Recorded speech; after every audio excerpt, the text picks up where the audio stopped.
नमस्कार दोस्तों। आज 34 इयर्स बाद हमारी इंडियन गवर्नमेंट ने एक बहुत ही अच्छा फैसला लिया है एजुकेशन के मामले में।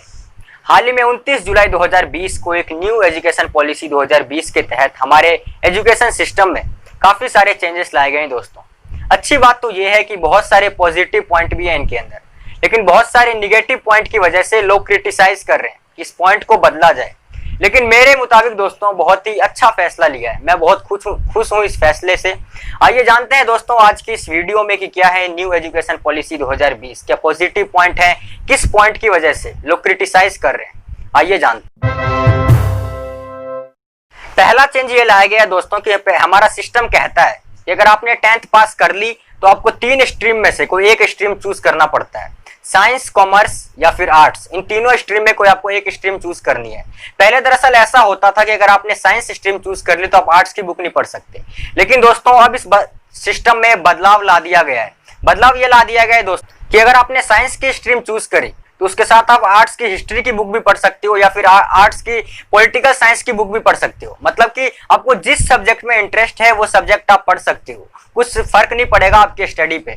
दूसरा चेंज यहाँ पे ये लाया गया है दोस्तों कि पहले 10+2 एकेडमिक स्ट्रक्चर्स में ऐसा होता था कि 6 साल के बाद से स्टूडेंट की पढ़ाई स्टार्ट की जाती थी, लेकिन अब इसे बदल के 5+3+3+4 कर दिया गया है। इसमें 3 साल के बाद से ही बच्चों की पढ़ाई स्टार्ट कर दी जाएगी।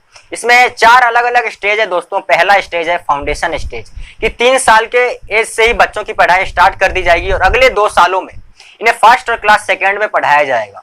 दूसरा स्टेज है दोस्तों प्रिपरेटरी स्टेज। इसमें क्लास 3rd से क्लास 5th तक पढ़ाया जाएगा बच्चों को, जिसमें एज 8 से एज 11 तक के बच्चों को शामिल किया जाएगा। थर्ड स्टेज है दोस्तों मिडिल स्टेज, जिसमें क्लास 6 से क्लास 8 तक की पढ़ाई होगी और कौशल विकास का कोर्स भी कराया जाएगा और कुछ मेन सब्जेक्ट पे फोकस किया जाएगा। फोर्थ स्टेज है दोस्तों सेकेंडरी स्टेज, जिसमें क्लास 9th से क्लास 12th तक के बच्चों की पढ़ाई होगी और फोकस किया जाएगा multi disciplinary study, greater critical thinking और ज्यादा से ज्यादा काफी सारी चॉइसेस दी जाएगी बच्चों को, ताकि आने वाले टाइम में काफी परेशानी नहीं हो इनको। तीसरा बदलाव ये लाया गया दोस्तों कि क्लास 6 से ही बच्चों को इंटर्नशिप कराई जाएगी, वोकेशनल जॉब की ट्रेनिंग दी जाएगी बच्चों को और इन जॉब का एक्सपीरियंस दिलाया जाएगा। लाइक वेल्डिंग, कारपेंटर, इन्हें सिखाया जाएगा कि आने वाले टाइमों में तुम्हें कारपेंटर भी बनना पड़ सकता है, वेल्डिंग भी करना पड़ सकता है। करीब करीब 10 दिन का एक बैगलेस पीरियड चलाया जाएगा, मतलब कि बच्चे जिसके अंदर बिना बैग के जाएंगे और उन्हें इन वोकेशनल जॉब की ट्रेनिंग दी जाएगी और साथ ही साथ ये आने वाले टाइमों में भी इसके ऊपर फोकस किया जाएगा दोस्तों।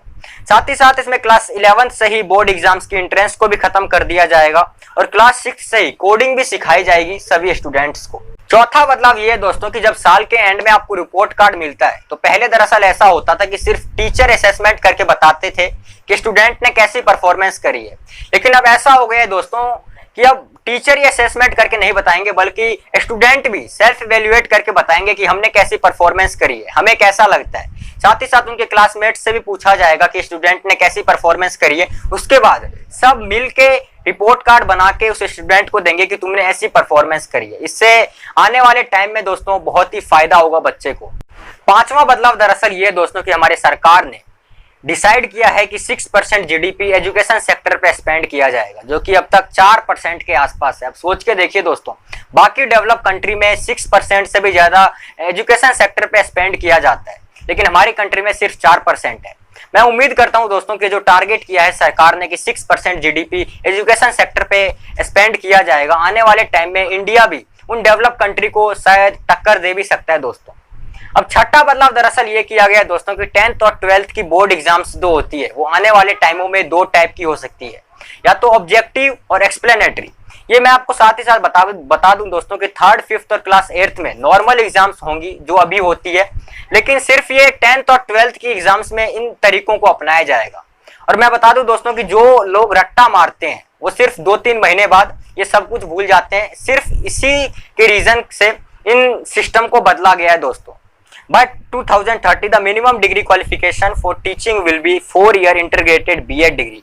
कहा गया है कि 2030 तक कम से कम 4 साल लगेंगे किसी भी डिग्री को पाने में और उसमें B.Ed को भी एकीकृत किया गया है दोस्तों। By 2030 हर डिस्ट्रिक्ट में एक हायर एजुकेशन सेंटर खोले जाएंगे और शिक्षा में तकनीकी पर प्रयोग किया जाएगा। अब देख लीजिए दोस्तों, इतना बदलाव कर दिया गया है हमारे एजुकेशन सिस्टम के अंदर, लेकिन अभी भी दोस्तों बहुत सारे ऐसे पॉइंट हैं जिन पॉइंट के वजह से ही लोग क्रिटिसाइज कर रहे हैं इस न्यू एजुकेशन पॉलिसी 2020 को कि इस पॉइंट को हटाना चाहिए। आइए जानते हैं दोस्तों वो निगेटिव पॉइंट्स।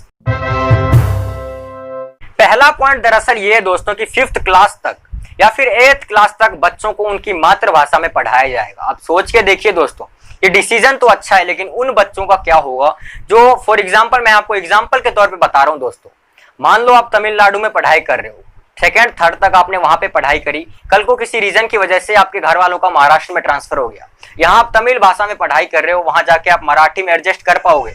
मेरे हिसाब से दोस्तों कोई भी स्टूडेंट नहीं एडजस्ट कर पाएगा एक लैंग्वेज से दूसरी लैंग्वेज में। इसी कारण दोस्तों लोग क्रिटिसाइज कर रहे हैं न्यू एजुकेशन पॉलिसी 2020 को। और भी बहुत सारे पॉइंट्स हैं, मैंने डिस्क्रिप्शन में लिंक ऐड कर दिया है, वहां जाके आप पढ़ सकते हो। अब हाई एजुकेशन की अगर बात करें दोस्तों, मतलब कि क्लास 12th के बाद की, तो एक मल्टीपल एंट्री और एग्जिट परफॉर्मेंस सिस्टम लाया गया। मतलब कि आप बीटेक की डिग्री स्टार्ट कर रहे हो, 1 साल बाद आपका मन नहीं हुआ पढ़ने का, आपने किसी रीजन वो पढ़ाई छोड़ दी, तो 1 साल तक जो आपने पढ़ाई की है उसका क्रेडिट आपको मिलेगा।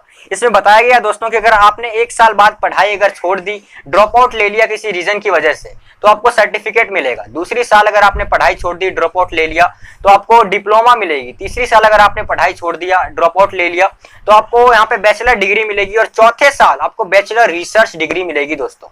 और यहाँ पे दोस्तों एक बहुत बड़ा बदलाव ये किया गया है कि एमए और एमएससी के कोर्स सिर्फ 1 साल के होंगे अगर आपके पास बैचलर रिसर्च की डिग्री है, और 2 साल के होंगे अगर आपके पास बैचलर डिग्री है।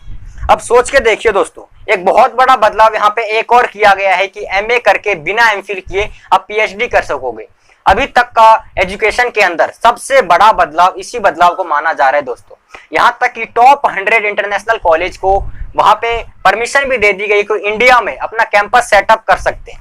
अब ये चेंजेस तो कर दिए दोस्तों सरकार ने हमारे एजुकेशन सिस्टम के अंदर, लेकिन अब देखना ये है कि इस सिस्टम को हमारे देश के अंदर किस तरह से इंप्लीमेंट किया जाता है।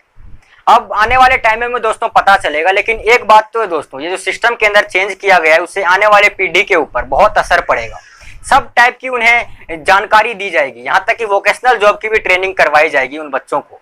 उम्मीद करता हूँ ये वीडियो आपको काफी इन्फॉर्मेटिव लगी होगी। इस वीडियो को ज्यादा से ज्यादा शेयर करें। हमें सपोर्ट करना चाहते हैं, चैनल पे नए हैं तो हमारे चैनल पे सब्सक्राइब बटन क्लिक करके हमें सपोर्ट कर सकते हैं। बहुत बहुत धन्यवाद आपका। मिलते हैं अगले वीडियो।